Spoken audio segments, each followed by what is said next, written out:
Hello everyone, कैसे हैं आप सभी लोग। स्वागत है आप सभी लोगों का आई क्वांटा पर। मेरा नाम है तरुण तिवारी और आशा करता हूं कि आप सभी लोग काफी अच्छे होंगे। बच्चों, अच्छे से प्रिपरेशन आपकी चल रही होगी और इसी के साथ आप पूरी तरीके से तैयार होंगे अपने टारगेट के लिए, अपने लक्ष्य के लिए कि 2023 का जो सीयूईटी का एग्जाम होने वाला है उसमें आप बहुत बेहतर परफॉर्म करने वाले हैं और आपकी परफॉर्मेंस इतनी टॉप लेवल की होगी कि आप 100 परसेंटाइल पाके रहेंगे। आप साल भर अपनी पढ़ाई पढ़ रहे हैं और उसके साथ साथ आप सीयूटी की प्रिपरेशन भी कर रहे हैं, उतनी ही मेहनत जितनी आप बोर्ड के लिए करते हैं। तो आप कहेंगे सर ऐसा तो नहीं चल रहा है, हम ये सोच रहे हैं कि बोर्ड को पहले निपटा लें, उसके बाद जो 1.5-2 महीने बचेगा तो अब हम मेहनत करके 100 परसेंटाइल ला के दिखा देंगे। बिल्कुल गलत सोच रहे हैं आप बच्चों, ऐसा बिल्कुल भी नहीं हो पाएगा।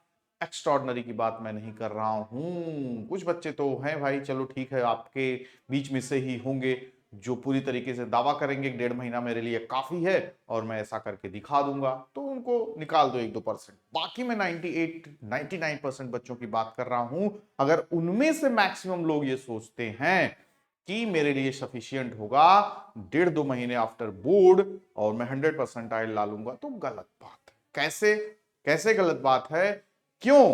क्योंकि आप खुद सोचिए, जब आप का किसी बड़े कॉलेज में जब आप एडमिशन लेने के लिए मेनली साल भी तैयारी किया करते थे, आपका क्या हुआ करता था बिफोर सीयूटी सीवीटी कि हम अच्छे तरीके से साल में पढ़ेंगे, बोर्ड में मेरे 99 100% मार्क्स आएंगे। क्योंकि बिना 99% के, अगर पहले क्या था, डीयू में एडमिशन लेना है तो मेरिट बेस पे, ठीक है, तो मेरिट बेस पे अगर आप डीयू में एडमिशन लेना तो साल में खूब मेहनत करते थे, तब तो 99 100% आपके मार्क्स आते थे। तब तो आपको एसआरसीसी मिलता था, हिंदू मिलता था, रामजस मिलता था। 95 98 97 इतना जाके बंद हो जाता था इस पे। तो कैसे आप पाते थे? साल भी मेहनत करते थे। तो क्या सीयूटी 1-1.5 महीने में हो जाएगा? साल में बिना मेहनत किए कैसे काम होगा? नहीं होगा। हाँ, अब आप कहोगे जो हम साल में पढ़ रहे हैं वही तो सीयूटी है, लेकिन सीयूटी बेटा एक कॉम्पिटिटिव एग्जाम है। आपका जो बोर्ड का एग्जाम हुआ करता था वो एक एकेडमिक लेवल पे उसका एक अलग स्ट्रक्चर था, लिखने को भी आता था, एमसीक्यू भी देखो 10-20 क्वेश्चन मिलते थे, उसका एक अलग लेवल था, एक अलग पैटर्न था, एक अलग तरीके से उसकी पढ़ाई हुआ करती थी। यहां पे आपके साथ एमसीक्यू है, कॉम्पिटेटिव एग्जाम है, कहां से कौन सा फैक्ट पूछ लें आपको पता है? नहीं पता है, क्योंकि आपका 10 लाख 12 लाख बच्चों से, 14 लाख बच्चों से सामना होने वाला है और क्वेश्चन ऐसे बनेंगे कि आप कर ना पाओ, कर पाओ तो कंफ्यूज हो जाओ ताकि आपसे गलतियां हो जाएं। कहां गलतियां होती हैं, कहां सही करना है, किस तरीके से पढ़ना है, क्या एग्जाम का पैटर्न है, यही सब जानने में महीना खान लग जाता है। और इतना ही आपके पास समय है, कैसे ट्रैक कर पाओगे, कैसे टारगेट को अचीव कर पाओगे? है संभव? समझने में 10-15 दिन लग जाएगा, जानने में लग जाएगा। जब आप पढ़ना शुरू किए तो मई आ जाएगा, 15 फरवरी से आपका एग्जाम है, 5 अप्रैल 10 अप्रैल तक सारी चीजें खत्म होंगी। मुश्किल से 1.25 महीना 1.5 महीना बचने वाला, कैसे सारी चीजों को कर पाओगे? तो अगर आप ऐसा सोच रहे हैं तो कहीं न कहीं आपका सोचना गलत है। आप उतना नंबर नहीं पाओगे जिससे आपको ड्रीम कॉलेज मिल जाए। तो अब आप ये माइंड मेकअप पूरी तरीके से बना के रखो कि अभी से लग जाना काफी आपके लिए बेहतर होगा। अभी भी बहुत समय है, साल में जितना आपने पढ़ा उसके साथ अभी ये तो आपके 3-4 महीने, जनवरी तो आपका गया पूरा, जा ही चुका है, फरवरी बचा, मार्च बचा और आपके पास अप्रैल बचा, बाकी मई का जो बनता है तो आप प्रैक्टिस करते हो, उसमें कुछ नया पढ़ना उचित ही नहीं होता। तो ये 3-3.5 महीना जो आपके पास है अभी, इनको पूरी तरीके से यूटिलाइज कर लें। 10-15 दिन में पूरी तरीके से एग्जाम का पैटर्न क्या है, किस तरीके से क्वेश्चन आते हैं, 2-4 दिन 15 दिन में, इन सब चीजों को हम पूरी तरीके से माइंड मेकअप करके आगे पूरा रिगरसली तैयारी करना शुरू कर दें तो काफी हद तक आप अपना ड्रीम कॉलेज, अपना सपना पूरा कर सकते हो जहां आपको जाना है। ठीक है, तो 1-2 महीने में अगर आप ऐसा सोच रहे हैं आफ्टर बोर्ड, तो ये आपके लिए थोड़ा तकलीफ हो सकता है। क्योंकि देखिए, बोर्ड के दौरान जब बोर्ड पे पेपर हुआ करता था, बोर्ड के मार्क्स के अकॉर्डिंग आपका एडमिशन हुआ करता, साल में आप उसी को ध्यान में रखते हुए करते थे। अब जबकि बोर्ड का कोई रिलेवेंस ही नहीं है भाई साहब, डीयू ने भी साफ साफ बोल दिया कि हम सीयूटी के मार्क्स को पूरी तरीके से कंसीडर करेंगे।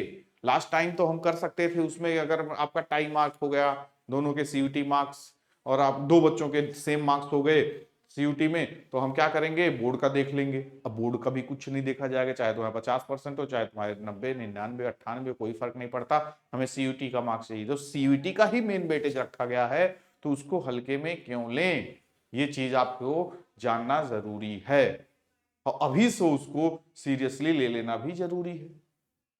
ऐसा ना हो कि सब लोग सीरियसली ले लिए हो, आप एकदम पूरे फॉर्म में हो, अरे देख लेंगे हो जाएगा, मैनेज हो जाएगा।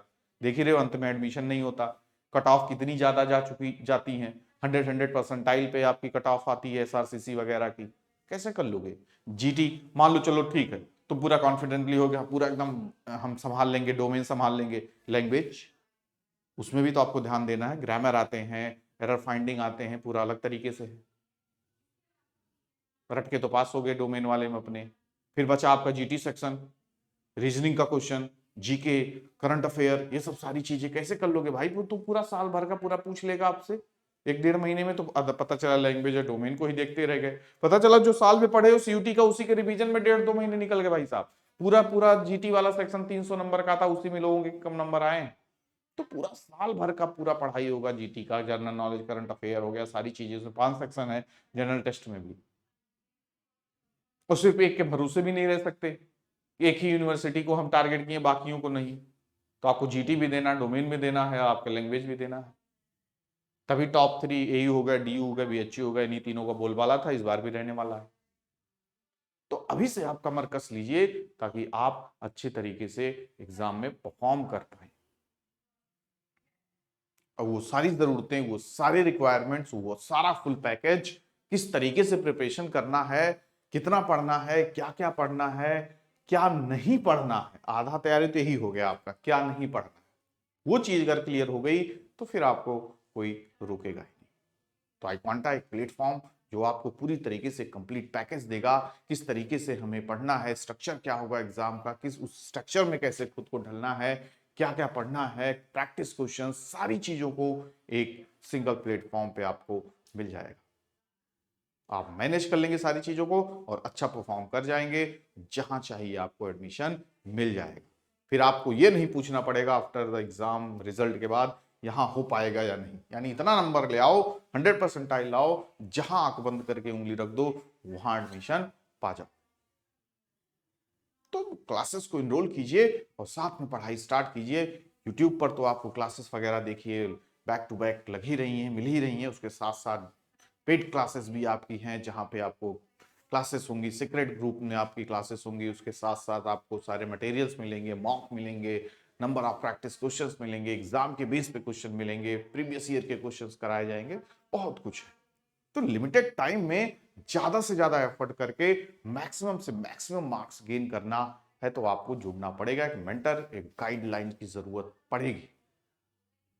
गाइडेंस सबसे ज्यादा जरूरी होता है जीवन में आगे बढ़ने के लिए। सही दिशा नहीं मिला, सही निर्देश नहीं मिला तो आप भटकते रहोगे, ये पढ़ लो वो पढ़ लो, जिसने बोला यहां से क्वेश्चन आएगा, उसने बोला यहां से क्वेश्चन आएगा, बड़े बड़े थंबनेल दिखेंगे, यहां नहीं पढ़ा तो कुछ नहीं पढ़ा, इसको पढ़ डाला तो सब कुछ क्वेश्चन कर डाला। तो ये सब बड़ी बड़ी बातें, शॉर्टकट है ही नहीं जीवन का कुछ, हमेशा याद रखना, चाहे वो पढ़ाई हो, चाहे जीवन हो, चाहे कुछ हो।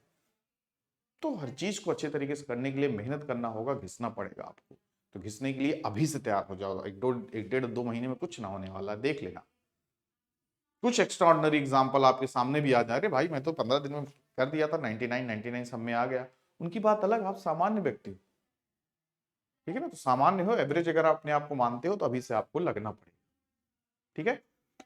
तो फाइनली एनरोल कीजिए क्लासेस को, क्लासेस स्टार्ट कर दीजिए, साथ साथ दोनों चीज को कैसे मैनेज करना है ये भी बताया जाएगा, कैसे नहीं बोर्ड को छोड़ दो पता चला उधर फेल ही हो गई इधर सीयूईटी में टॉप कर गए, ऐसे भी तो होता है ना, कितने लोग 12th क्लास देखो फेल हो जाते थे, आईआईटी और नीट में टॉप मार जाते थे। तो ऐसा भी नहीं करना है, दोनों चीजों को मैनेज करने करना, लेकिन ज्यादा बेटेज हमें इधर ही जब देना है अपनी पढ़ाई का, एफर्ट्स का सब कुछ, तो यहाँ के लिए सीरियसली होना पड़ेगा, ठीक है बच्चों। तो आंखें खोल लीजिए और अपने आप को आगे बढ़ने के लिए निकल पड़िए। Bye bye, take care to all of you, good luck.